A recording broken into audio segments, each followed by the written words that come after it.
बिस्मिल्लाहिर्रहमानिर्रहीम। अस्सलाम वालेकुम। आप देख रहे हैं हालात। मैं हूं सईद चौधरी। 2 दिन गैर हाज़िर रहा हूं, माज़रत चाहता हूं, कुछ मसरूफियात थी। तो मौज़ूआत के ये इकट्ठे हो गए हुए हैं। कोशिश करूंगा कि मुख्तसरन उनका जायज़ा लिया जाए और जो कानूनी आईनी पोजीशन और जो ज़मीनी हकायक हैं वो आपके सामने रखे जाएं। एक तो ये कि जनाब वाशिंगटन टाइम्स ने एक मजमून लिख मारा है और उसमें आसम मुनीर की तारीफें हैं। पूरी दुनिया में सऊदी अरब से अवार्ड भी मिल गया है। तो डोनाल्ड ट्रंप साहब भी तारीफें कर रहे हैं, लीबिया का दौरा भी कर रहे हैं। तो क्या जो कुछ ये सारा कुछ हो रहा है, जो माहौल बनाया जा रहा है, ये इसलिए है कि पाकिस्तान गजा में जो फोर्स भेजी जा रही है, इंटरनेशनल फोर्स, उसमें अपने फौजी दस्ते भेज दें। क्या पाकिस्तान इसके लिए तैयार है या कुछ शराइत हैं पाकिस्तान की, इस पर बात करनी है। और दूसरा, इमरान खान को जनाब तोशाखाना 2 केस में भी सजा हो गई है, उनकी अहलिया को भी सजा हो गई है। और जज साहब जो हैं उन्होंने जो जजमेंट लिखी है तो उसमें मुझे ये लग रहा है कि उन्हें आदि मुजरम डिक्लेयर किया, उन्होंने आदि चोर डिक्लेयर कर दिया। ये क्या मामला है? ये कानूनी मामला है, ये मैं आपके साथ शेयर करूंगा। फिर अलीमा खान उन्हें तो किती कराई दे पानी फेर देता। उन्होंने कहा जनाब कोई मजाकरात नहीं, जो भाईजान ने कहता वही होना। ये जो बड़े बड़े सियासतदान मजाकरात की बात कर रहे थे, एक गिले जमुना फिर रहे हूं, ये मजाकरात होने ने नहीं होने ने अगे की होना। क्या दूसरी तरफ से भी इतना ही सख्त रवैया जो है वो इख्तियार किया गया है या इख्तियार किया जा रहा है, इस पर बात करनी है। लेकिन इससे पहले एक और बड़ी अहम खबर है कि लाहौर हाई कोर्ट की चीफ जस्टिस जो है मिस आलिया नीलम, इनके ऊपर बड़ी तनकीद हो रही है जनाब। आज जो मुस्लिम लीगी है ना, मुस्लिम लीग नून का जो सोशल मीडिया है, उन्हें कम चुक के रखा है। और वजह यह बनी है कि जो गैर मनकूला जायदाद के तहफ़्फ़ुज़ का एक कानून नाफिज किया गया था, पहले ऑर्डिनेंस था, एक्ट बन गया हुआ है, तो उस पर अमल दरामद उन्होंने रोक दिया। अच्छा, इस कानून के हवाले से मैं भी ये बात कर चुका हूं कि ये काम तो जबरदस्त हो रहा था, लेकिन कुछ कानूनी कबाहतें थी। वो कानूनी कबाहतें और सुकम क्या थे जिसकी वजह से इस पर अमल दरामद रोका गया है। ना सिर्फ अमल दरामद रोका गया है, बल्कि ये भी हुक्म जारी कर दिया गया है कि वो जो तनाज़ात के हल के लिए कमेटियां बनाई हुई थी ना, उन्होंने जो ज़मीनें वागजार करवाई हैं, लोगों को बेदखल किया है या कब्जे दिलवाए हैं, वो सारे कब्जे खत्म। वो पुरानी केस की पुरानी हैसियत जो है वो कहते हैं ना, वहां पे मामला चला जाए। और अब फुल कोर्ट इसको सुनेगी। पहले उन्होंने अकेले सुना है, फिर अब फुल कोर्ट बनेगी। कम से कम 3 रुकनी बेंच जो है इस केस की समाप्त करेगा। अब लोग तो खुश थे, 17 साल, 20 साल, 25 साल, 30 साल लोगों के जो चल रहे थे और मसला हल नहीं हो रहा था। हमारे एक दोस्त है, अमेरिका से आए हुए हैं, तो मियाँ अखलाक, वो ये बता रहे थे जनाब मेरे भी 3.5 एकड़ जो अराजी है उस पर कब्जा किया हुआ था। तो मैंने इन्होंने एक पोर्टल बनाया हुआ, उस पर मैंने जनाब, वो कहते हैं वो अपना केस लिखा, तो 12 घंटे के अंदर अंदर उनका मैसेज आ गया जनाब रिकॉर्ड लेके आ जाए। उन्होंने दूसरी पार्टी को बुलाया डीसी ऑफिस में, और वो बार बार दिखा रहा था मेरे पास स्टे है, लेकिन डॉक्यूमेंट कोई नहीं था। तो उन्होंने जनाब जमीन मेरी जो है वागजार करवा दी, मेरा कब्जा वापस दिलवा दिया। मेरा ख्याल है मैंने पहले भी ये बताया था कि लाहौर हाई कोर्ट में एक केस मैंने देखा है, अंग्रेज जजों ने पेन के साथ वो लिखा हुआ था फैसला जो था, उस वक्त टाइपराइटर भी नहीं था, इतना पुराना केस था। वो दूसरा तीसरा राउंड था उसका, 100 साल पुराना मुकदमा जो है। वो जो असल मुकदमा दायर करने वाले थे जमीन के तनाजे का, वो बेचारे कब्रों में जा चुके थे, उनके वकील जज सारे मर गए हुए थे।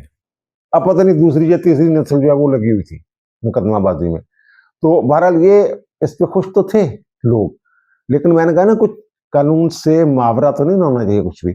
अब जो इनके अपने अदादोशुमार हैं, जो इन्होंने जो protection of ownership of movable property, यानी गैर मनकूला जायदाद की मलकियत के तहफ़्फ़ुज़ का जो कानून बनाया था 2025 में ऑर्डिनेंस के जरिए, अब वो एक्ट बन गया हुआ है। तो वो अदादोशुमार में जो बता रहे हैं पिछले माह तक 5044 जो हैं टोटल दरखास्तें जो हैं वो हुई हैं, और 3520 जो हैं वो इन प्रोग्रेस हैं, और 106 जो हैं वो गैर मुतलका थी, वो दाखिल दफ्तर कर दी गई हैं, और 1295 जो मामलात हैं, यानी वो मसले जो हैं ज़मीन के तनाज़े वो हल किए गए हैं, और 121 जो हैं वो दरखास्तें जो थी वो ड्यूटी दिखाते हैं, उनको चलो दौड़ो, थोड़ा काम नहीं बनता। अब इसमें क्या हुआ है, जो जस्टिस आलिया नीलम ने जो डिक्लेयर किया है, वैसे तो उन्होंने जो चीफ सेक्रेटरी हैं ज़ाहिद अख्तर ज़मान, उनको भी तलब किया हुआ था। उनकी मौजूदगी में जो लॉ अफसर हैं पंजाब हुकूमत के, जो वकील हैं, उन्होंने अदालत के अंदर कुछ एतराफ़ात किए हैं। उन्होंने पहले तो उनसे ये कहा कि जनाब देखें ये क्या हो रहा है, अगर ये कानून इसी तरह चलता रहा है जैसे आप लोग चला रहे हैं, फिर तो जनाब आधे घंटे में जाती उम्रा पे भी कब्जा हो सकता है या कहीं और भी हो सकता है। जैसे वो कहते हैं जनाब आपके बंदे जाते हैं, आप तो ऐसे ज्यादा आइन को भी मुअत्तल करना चाहते हैं। ये उन्होंने बात की है और उन्होंने अपने सिविल राइट्स को खत्म कर दिया है और अदालती सुप्रीमेसी को भी खत्म कर दिया। पैरेलल सिस्टम ले आए आप, जिस तरीके से आप काम कर रहे हैं। और वो कहते हैं जनाब एक फोन आता है कि जनाब तुम्हारा कब्जा जा रहा है, आप इधर बैठे होते हैं और आपका कब्जा चला जाता है। इस तरह की बातें की। और कहते लोगों को आपकी जो टीमें बनी हुई हैं, वो जो कहते हैं ना जनाब तनाज़ात के हल के लिए जो कमेटियां बनाई हुई हैं, डिप्टी कमिश्नर जो काम कर रहे हैं, वो कहते हैं वो लोगों को डराती धमकाती हैं और कमेटी के मेंबरान लोगों से ये कहते हैं कि जनाब कब्जा ना दिया तो फिर बाहर पुलिस खड़ी है, डाले खड़े हैं, तो 10 साल के लिए अंदर कर देंगे। ये सारी बातें वहां हुई हैं। अब इसमें कानूनी नुक्ता क्या है? कानूनी नुक्ता ये है कि ये जो ऑर्डिनेंस आया था ना पहले, ये 18 दिसंबर को ये ऑर्डिनेंस जो है वो एक्ट बन चुका हुआ है। उसको सबाई असम्बली ने उसकी मंजूरी दे दी हुई और एक्ट के तौर पे आपको कानून जो है वो नाफज है। तो ये 56 के करीब दरखास्तें थी। अब फुल बेंच बनेगा इस पे, 3 रुकनी कम अज कम। तो वो ये कहती हैं कि जनाब ये एक तो यही बातें जो उन्होंने की हैं कि जो शफाफ ट्रायल का मौका नहीं मिलता और एक पैरेलल सिस्टम है। और फिर वो कहते हैं जो आइन का आर्टिकल 23 और 24 है वो प्रॉपर्टी को तहफ़्फ़ुज़ देता है। ये आप ऐसे अंधाधुंध नहीं कर सकते। वैसे उन्होंने अंधाधुंध किया नहीं, कई दरखास्तें मुस्तरद भी की हैं। तो फिर वो ये कह रही हैं कि आपने जो कमेटी बनाई हुई है, ये डिस्प्यूट रेजोल्यूशन कमेटियां, ये जो सेक्शन 8 है ये उसकी खिलाफ वर्जी कर रही है। अब सेक्शन 8 क्या है? ये बड़ी दिलचस्प बात है। ये जो उनके ला अफसर थे ना अदालत में मौजूद, उन्होंने ये तस्लीम किया ये कमेटियों के पास ये इख्तियार नहीं है कि किसी को बेदखल करके किसी दूसरे को कब्जा दिलवा दे। ये उन्होंने कहा है। और फिर ये काम किसका है? ये काम है, ये इन्होंने जो ये कमेटियां हैं, इन्होंने सिर्फ वो फैसिलिटेटर के तौर पे काम करना था या मुफाहमती फोरम के तौर पे काम करना है इन कमेटियों ने। फिर इनकी रिपोर्ट की बुनियाद पे जो मामला ट्रिब्यूनल्स ने फैसला करना है। ये ट्रिब्यूनल्स बनाना जरूरी थे। अभी तक इन्होंने ट्रिब्यूनल्स बनाए नहीं और जो कमेटियां हैं वो इख्तियारात से तजावज करके लोगों को डरा धमका के ये कब्जे दिलवा रही हैं कि जनाब छोड़ दो कब्जा, आप पे वो कागजात ठीक नहीं है, ये है वो। अदालत ने ये भी कहा कि झूठा रिकॉर्ड तो आपका महकमा माल बनाता है, पटवारी जो है, अगर वो जाली रिकॉर्ड ना तैयार करें, जाली दस्तावेजात ना बनाएं, जाली रजिस्ट्रियां ना बनाएं, तो हमारे ऊपर भी बर्डन कम हो जाए। उनको तो आप रोकते नहीं और उन्हीं के रिकॉर्ड के बुनियाद पे आप कब्जे दिलवाई जा रहे हैं। अब इसमें इशू ये है कि वो ट्रिब्यूनल ही मौजूद नहीं है जिन्होंने ये फैसले करने हैं। अब मुझे याद है जब ये वज़ीर आला थे शहबाज शरीफ पंजाब के और नवाज शरीफ, ये 97 के राउंड अबाउट की बात है, और नवाज शरीफ वज़ीर आज़म थे, तो आपको याद होगा कि शादी ब्याह के खानों पे पाबंदी लग गई थी मुकम्मल, कि खाना नहीं दिया जा सकता। तो उसको लोगों ने चैलेंज किया हुआ था। और वो जनाब के खाने पे पाबंदी कैसे लगाई जा सकती है? मेहमान आते हैं, कुछ दूर से लोग आते हैं, तो उन्होंने कहा नहीं जनाब ये कानून बन गया हुआ है, तो जनाब आप जो है ना शादी पे खाना नहीं खिला सकते, ना बारात को खिला सकते, ना वलीमे पे खाना खिला सकते हैं। उसमें एक ये था कि जो हाउस गेस्ट है ना उनको खाना दिया जा सकता है। अब हाउस गेस्ट का लोग जो नजायज फायदा उठा रहे थे, वो ये कह रहे थे जनाब घर के अंदर 4 दीवारी के अंदर इसका मतलब मेहमानों को खाना खिलाया जा सकता है, बाहर तंबूक नाता ला के या किसी शादी हाल च खाना नहीं दिया जा सकता। एक अर्थ वो जब चैलेंज हो गया ना, तो वो मलक कयूम साहब इनके कितने करीब थे, उनके पास लाहौर हाई कोर्ट के जज जो थे मरहूम, उनके पास केस लग गया था। तो ख्वाजा शरीफ जो बाद में लाहौर हाई कोर्ट के जज भी बने, चीफ जस्टिस बने, वो उस वक्त एडवोकेट जनरल पंजाब थे। तो वहां नुक्ता ये आया कि जनाब ये जो आप लोगों को पकड़ रहे हैं, छापे मार रहे हैं, ये तो आपका इख्तियार ही नहीं है। जैसे इसमें है ना, ये जो कमेटियां तनाजात के हल के लिए कमेटियां बनाई हुई हैं डीसी की सरबराही में, जैसे उनका ये इख्तियार नहीं है, इसी तरह ये जो इनकी टीमें छापा मारती थी, छापा मार टीमें बनाई हुई थी, उनका भी इख्तियार नहीं था। वो वहां भी कुछ खास बनना था, वहां मॉनिटरिंग कमेटियां बननी थी। और फिर उन्होंने कहा जनाब ये बंद करें, जब तक मॉनिटरिंग कमेटियां आप नहीं बनाते, मॉनिटरिंग कमेटियां मेरे ख्याल में नाम था, तो वो कार्रवाई कर सकती है। तो आप तो ये जो पुलिस के जरिए या अफसरों के जरिए जो कार्रवाइयां कर रहे हैं, ये तो इलीगल है, ये तो कार्रवाइयां हो नहीं सकती। उन्होंने कार्रवाइयां रोक दी, साथ ही हाउस गेस्ट की भी उन्होंने वो तारीफ कर दी, तशरीह कर दी। हाउस गेस्ट से क्या मुराद है? वो कहते हैं हाउस गेस्ट से मुराद हुआ है वो मेहमान जिन्होंने रात ठहरना होता है, यानी घरों के अंदर भी खाना बंद कर दिया था उन्होंने। तो फिर लेकिन वो एक्टिव लोग थे उस वक्त, इन्होंने तो ट्रिब्यूनल बनाई नहीं, पता नहीं लिस्टें भी बनाई हैं नहीं बनाई, कैसे इन्होंने तकर्रर करना था। उन्होंने जनाब रातों रात एक नोटिफिकेशन निकाल दिया, जितने भी असिस्टेंट कमिश्नर थे ना, सबको उनको वो मॉनिटरिंग कमेटी उनकी सरबराही में बना दी, उनको ये इख्तियार दे दिया गया। और फिर वो जो था खाना ना देने वाला कानून, एक दिन के लिए भी उस पर काम नहीं रुका था, क्योंकि दूसरे दिन सुबह तक वो कमेटियां बन गई हुई थी और यहां अभी तक जो है वो ट्रिब्यूनल जो है ना, उनका कोई नोटिफिकेशन हुआ है ना मुझे मेरे इल्म में कोई लिस्टें वगैरह बनी है। तो ये अच्छा, ये ना हम लगे तो हुए हैं आलिया नीलम पे तनकीद करने, सारे खासतौर पे नून लीग वाले और वो लोग जिनको कब्जे जो है वापस दिलवाए गए हैं, वागजार करवाए गए। दूसरी पार्टियां वैसे चिक्का मार दी, वो कहते साढ़े को स्टे है ने सिविल कोर्ट से मामला चल रहा।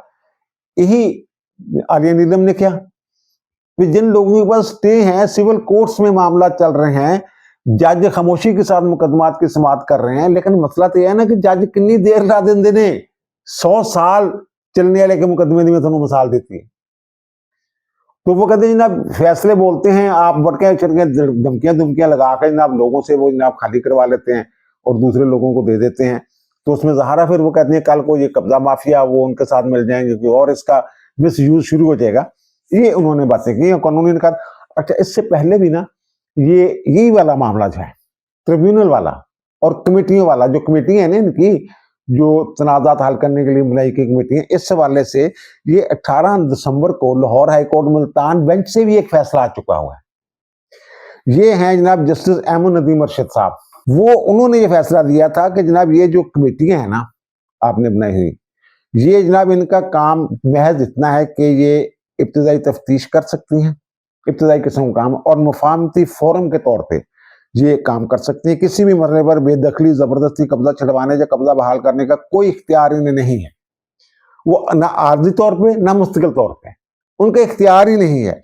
और फिर वो कहते हैं जनाब अगर ऐसा किया जाए तो ये तो अदालती जो इख्तियार है उसमें मुदाखलत के मुतरादिफ है।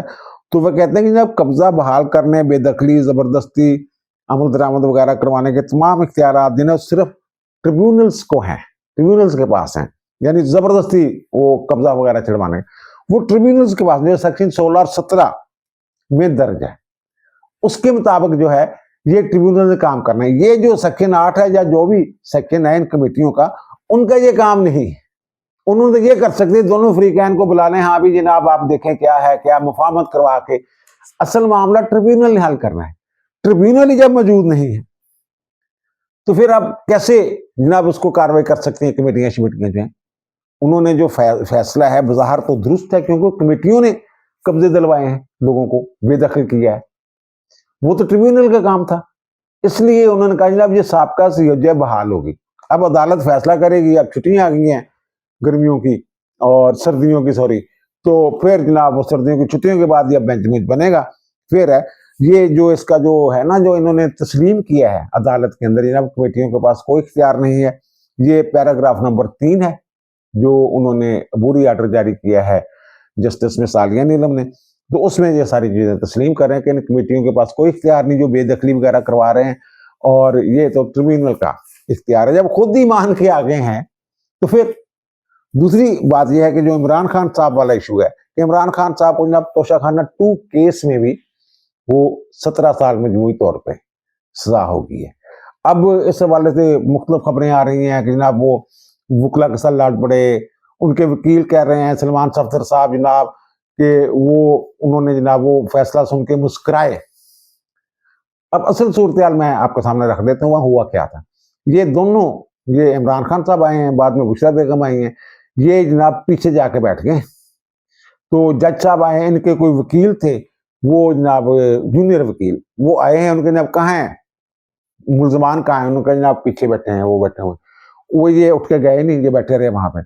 फिर बाद में सलमान सफदर अदालत ने जनाब अपना फैसला जो अनाउंस कर दिया कि जनाब इनको एक सेक्शन के तहत जो करप्शन के सद्देबाब का जो कानून है 1947 का, उसका जो सेक्शन है 5 सब सेक्शन 2, उसके तहत जनाब थोड़ा दे रहे हैं 7 साल सजा।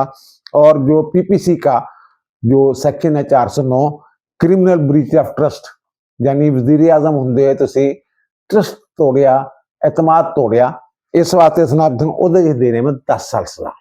ये हुआ। अच्छा, अब जब ये जाके बताया ना इन्होंने, पता नहीं सुना या नहीं सुना, तो इन्होंने चढ़ाई कर दी। वो जो खातून है उसने कहा कि ना ये आपने लेट क्यों आए हैं, सफदर से कहा।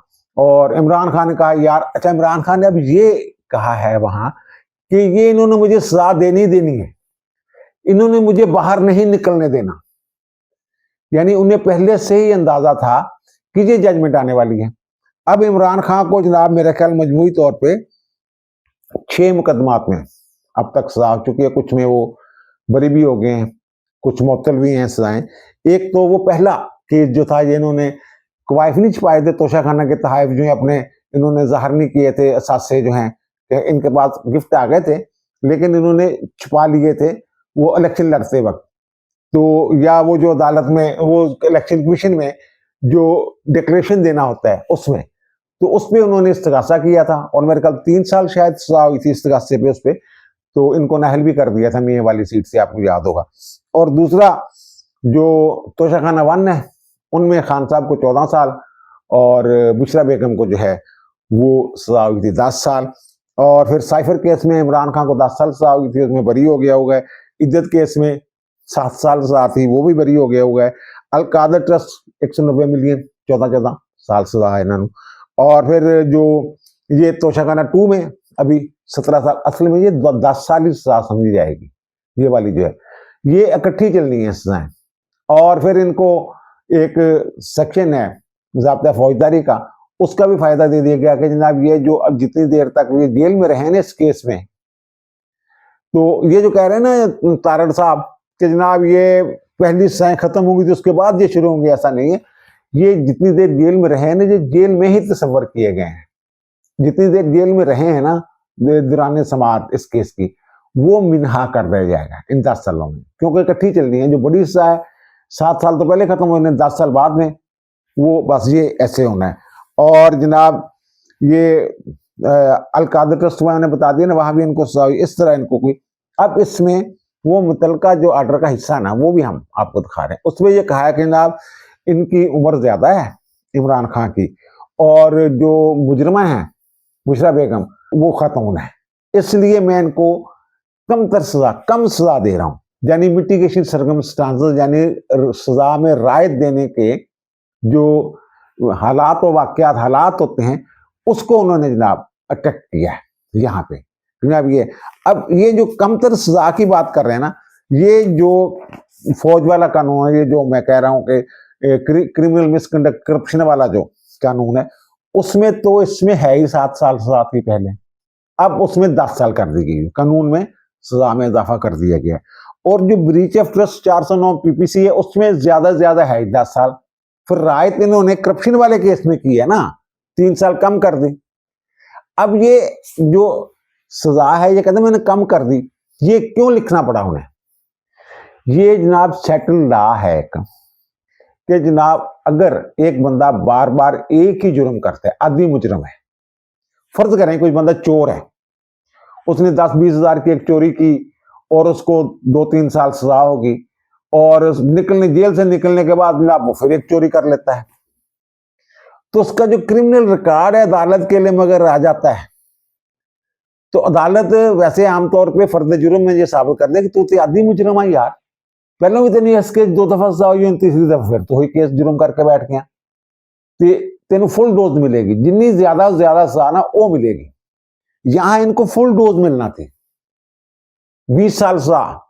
और ये भी हो सकता है कि लहदा वो कर देते कि लहदा चलाई ना भी आदमी मुजरम है कि नहीं। अब उन्होंने आदमी मुजरम डिक्लेयर करते हुए इनको, जनाब ये दोनों मियाँ बीवी जो है तोशाखाना 1 में भी सजा याफ्ता है, इन्हें तो कम ही है, इन्होंने फड़ लिया होया। इस वास्ते जनाब वो कहते मिटिगेशन सर्कमस्टांस कोई बाबा बुढ़ा हो गया है तो जी बिशरा बेगम वो खत्म होना औरत आ, इस वास्ते में इन्होंने घट सजा दे रहे हैं, 7 साल दे रहे हैं। यानी दूसरे लफ्जों में ये कह सकते हैं कि इनको आदमी मुजरम डिक्लेयर करके इनकी बुढ़ापे और उनके खातून होने का जो फायदा है वो दिया है। अब जनाब एक और इशू बन गया हुआ कि जनाब ये एक दिन पहले जो कॉन्फ्रेंस हुई थी उनकी, जो दस्तूर के तहफ़्फ़ुज़ वाले जो हैं उन्होंने जनाब 13 नकाती जो है ना अलामिया जारी किया। महमूद चिकदई वगैरह ज्यादातर पीटीआई वाले थे, कुछ साफी थे, उन्होंने बैठ के जनाब बातें शातें की, बड़के हिड़के मारी। और महमूद चिकदई साहब ने नवाज शरीफ को भी किरदार अदा करने के हवाले से कुछ बातें की, बड़ा सख्त बातें भी थी, नरम बातें भी थी। तो उन्होंने जो उनका जो ना वो 13 नंबर नुक्ता वो हम आपको दिखा रहे हैं। वो कहते हैं मुल्क में जारी बहरान के तनाज़ुर में कौमी मशावरती कॉन्फ्रेंस इस अमर पर मुत्फिक है कि जमहूरियत में डायलाग और गुफ्तगू का दरवाज़ा कभी बंद नहीं होना चाहिए। डायलाग करो कहते, और मुल्क को एक नए मसाके जमहूरियत की जितनी ज़रूरत अब है शायद पहले कभी नहीं थी, आइन को असल शक्ल में बहाल कर दिया जाए, ये बातें उन्होंने की। यानी उन्होंने भी डायलाग की बात की, यार कल करो, ठीक है ना, इंज ना करो। और फिर उन्होंने जो लाहे अमल दिया कि हमने करना क्या है, उनका जो 8 फरवरी को जनाब इलेक्शन चोरी हुए थे, तो 8 फरवरी को पूरे मुल्क में शटडाउन हड़ताल होगी, पहिया जाम होगा। तो पहिया जाम होगा, पर अभी फरवरी दूर है। तो अच्छा ये तो ये कर रहे थे।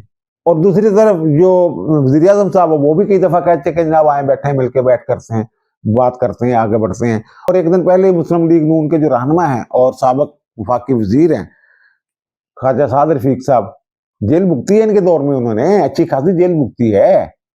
वो लोहे का चना कह बैठे थे और साकम सारे जाने बुला के भी इज्जत करता होता सी। उनको भी जनाब ये वो मिसाल और पता नहीं किस किस्म को दानिश्वर किस्म के ना बन के हुए हैं वो भी सियासतदान।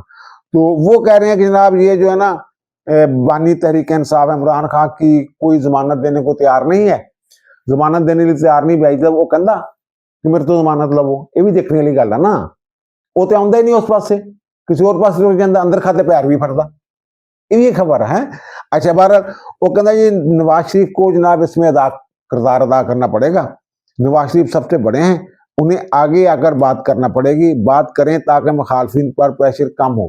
कितना गल कर वो जेल जाके इमरान खान के पैर फड़ लें, गए नहीं सी जो वजीर आजम सी हो इमरान खान के घर बनी गल आ, उन्हें सड़क लैके जनाब दोबारा फिर धरने शुरू कर देते।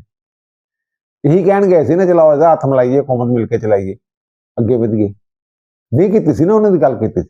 वो तो शुरू तो दी आदत है, पहले दिन तो चोर डाकू मौलाना डीजल महमूद अजकरी नकलां जो भी करता सी, ਉਹਦੀ ਤੇ ਸਿਆਸਤ ਦੀ ਬੁਨਿਆਦ ਹੀ ਦੂਸਰਿਆਂ ਦੀ ਨਫ਼ਰਤ ਤੇ ਸੀ। ਆਪਣੇ ਲੋਕਾਂ ਨੂੰ ਦੂਸਰਿਆਂ ਦੀ ਨਫ਼ਰਤ, ਉਹਨਾਂ ਦਾ ਬੁਰਾ ਕਿਰਦਾਰ ਅਗਲੀ ਫੇਸ ਦਿਖਾ ਕੇ ਉਹ ਆਪਣਾ ਕੰਮ ਕੱਢਦਾ ਸੀ, ਇਹ ਕੰਮ करता ਸੀ। अच्छा बहरहाल जो भी है जनाब नायब हुए थे। अब अलीमा खानम ने जनाब वो पेश हुई हैं वो 26 नवंबर वाले केस में, तो बहरहाल जी एक और 26 नवंबर शायद करना चाहते थे, वो नहीं हो सका।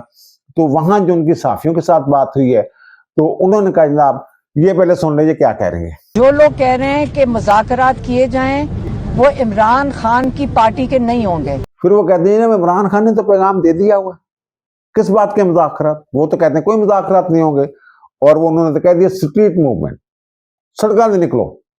सड़कों से निकल सकती है या नहीं निकल सकती एक अलग सवाल है, लेकिन उन्होंने कह दिया, उन्होंने कहा जो ये है ना ये मुज़ाकरात की बात करने वाले वो इमरान खान की जमात के बंदे नहीं हो सकते, ना ही इमरान खान के साथी हैं। बहरहाल उन्होंने महमूद अचकज़ई के हवाले से ये बात की है कि महमूद अचकज़ई जो मुज़ाकरात की बात कर रहे हैं ना, वो कहते हैं मुझे पता वो क्या कहते हैं। वो कहते हैं वो तो आइन की बहाली की बात कर रहे हैं, अदलिया की आज़ादी की बात कर रहे हैं, उस हवाले से वो कहते हैं मुज़ाकरात की बात कर रहे हैं। और फिर जो मैंने आपको याद होगा पिछले वीलाग में ये कहा था कि शाह महमूद कुरैशी बेचारा जो है वो जितने भी अब तक ट्रायल हुए हैं उनमें वो बरी हो गए हुए हैं 9 मई के, लेकिन वो कुछ केसों में जमानत वगैरह थी, मैं बाहर आ भी गए ना, उन्होंने किसी ने चलन नहीं देनी। उन्होंने भी कोट लखपत जेल में जो दीगर सजा याफ्ता कैदी हैं, लीडरान हैं पीटीआई के, उसमें एक तो खुद हो गए, दूसरे जनाब हो गए डॉक्टर यास्मीन राशिद, एजाज अहमद चौधरी, मियां महमूद रशीद, उमर सरफराज चीमा, इन्होंने एक मुश्तरका बयान जारी किया था और कहा था नाम मफामत ना मज़ाहमत, सिर्फ सियासत। और फिर इन्होंने ये बात भी की थी, मुज़ाकरात वगैरह की बात भी की थी और कहा था जो लोग जो हैं इनके अलावा, महमूद चकदे के अलावा और राजा नासिर अब्बास के अलावा जो लोग काम कर रहे हैं, यानी ये जो फवाद चौधरी वगैरह, उनको भी जनाब उनकी भी सताइश करनी चाहिए, काबिल सताइश है। इस तरह की इन्होंने बातें जो हैं वो की थी। इनकी भी मुफाहमत, मैंने ये कहा था जनाब इन्हें भी किसी ने चलने नहीं देनी, लीमा खानम का पूरा कंट्रोल आ, उन्हें जो कहना वही होगा। ये बेचारे बाहर आ भी गए तो इनकी शायद मुलाकात भी ना हो, अगर मुलाकात हो भी जाए तो इनकी बात किसी ने नहीं माननी। अब वो जो कह रहे हैं जनाब, अब दूसरी तरफ से सुन लें कि ये जितने ये सख्त होंगे ना, जितने ये अपने गैर लचकदार होते जाएंगे, दूसरी तरफ से उसको आप 2 से ज़रब दे लें, उससे ज्यादा सख्त होते जाएंगे। वो इनकी जो स्ट्रीट मूवमेंट है उसको चलने ही नहीं देंगे। अब देख लिया ना इन्होंने, सजाओं के बाद इन्होंने जो तोशाखाना 2 में सजा के बाद इन्होंने ऐलान किया था जनाब ये करेंगे वो करेंगे, कितने गया हो एहतजाज, कितने होया, सलमान अकबर राजे दल के किन्ना के एहतजाज होया। ये तो कहते हैं नवाज शरीफ को हरा दिया था यास्मीन राशिद ने, किन्ना के एहतजाज होया। बाकी जो लोग हैं वहां केपी में अगर आप एहतजाज करते हैं उसका क्या, उसका असर क्या होगा? वो तो आपकी वहां हुकूमत है, चाहे सरकारी बंदों से एहतजाज करवा लें आप। वरिष्ठ गौहर के हल्के में कितना का एहतजाज हुआ है जनाब, ये आप देखें ना। तो ये जो इनका रवैया है ना कि मुज़ाकरात नहीं करने, अब जनाब सड़कों पे फैसला होना है, तो उन्होंने भी यही फैसला कर लिया कि सड़कों पे आओ। फिर जी मैं पूरे वसूख के साथ बता रहा हूं कि दूसरी तरफ से भी ऐसा ही फैसला हो चुका हुआ है, बल्कि इससे पहले ये फैसला हो चुका हुआ है। जो कहता था ना जेल में बैठ के इमरान खान की, मुझे पता था इन्होंने साइन देने, मुझे बाहर नहीं आने देना, मेरा कोर्ट मार्शल भी होगा, तो कोर्ट मार्शल भी होगा 9 मई में। हाँ, इसमें मुराद सईद भी पकड़ा जाना है, ये मैं बताऊं। ये मुराद सईद के पीछे चढ़े हुए हैं, इस वक्त तलाश कर रहे हैं, उसको ढूंढ रहे हैं। और वो आखिरी दफा अपने ससुराल से मिलने के लिए गया था, जो इतला मेरी इतला है। तो वहां का जो SHO था ना, ये गए थे पकड़ने उसको, वहां का जो SHO था ना मुतलका, उसने इतला कर दी थी, 4-5 मिनट पहले जो फरार हो गया था। अब इसको वो ढूंढ रहे हैं। वो इसका असल तो मर्दे हुर वही था ना, वो अब गायब है। और वो जो अरशद शरीफ वाला मामला है वो भी उससे जोड़ा जा रहा है। वो अगर पकड़ा गया तो उसका भी इमरान खान के साथ कोर्ट मार्शल होना है, वही फयाज हमीद के साथ, वो भी बराबर का शरीक है। उसके पास भी लिस्टें थी, उसने भी लिस्टें जारी की हुई थी जो फयाज हमीद ने तैयार करके दी थी। तो ये समझ रहे हैं कि शायद जनाब इस तरह प्रेशर पुशर पा के दबा लांगे, और दबना नहीं कम पतना, ये मैं तुम दस देवा। इन्होंने कहा था ना अदालत में खड़े होकर, नहीं कि अटॉर्नी जनरल ने कहा था ना, जब वो उस वाला मामला था, वाजपेयी की एक्सटेंशन वाला केस चल रहा था खुसे की अदालत में, मंसूर अली शाह साहब भी थे, तो उनका जनाब ज्यादा वो कहते हैं जनाब सख्त होने से छड़ी टूट भी जाती है, ये इस तरह की उन्होंने बात की थी। तो इन्होंने अपनी छड़ी तड़वानी है, मैनू लग रहा। अच्छा, वो ना बड़ा बड़ा अहम मौजू है जो हमारे फील्ड मार्शल के हवाले से, जो मैंने अर्ज किया था इब्तदाइया में कि जनाब उस पर बात करनी है। तो उस पर जनाब फिर अगले विलाग में हो सकता है मैं अलग से विलाग कर दूं, यानी कि जैसे वो रूटीन में करता हूँ रात गए उस तरह नहीं, उससे पहले ही उस पर मैं विलाग कर दूं। तो इंशाल्लाह दोबारा मुलाकात होगी नए विलाग के साथ। अल्लाह ताला आप पर, मुझ पर, हम सब पर मेहरबान रहे। अल्लाह हाफिज।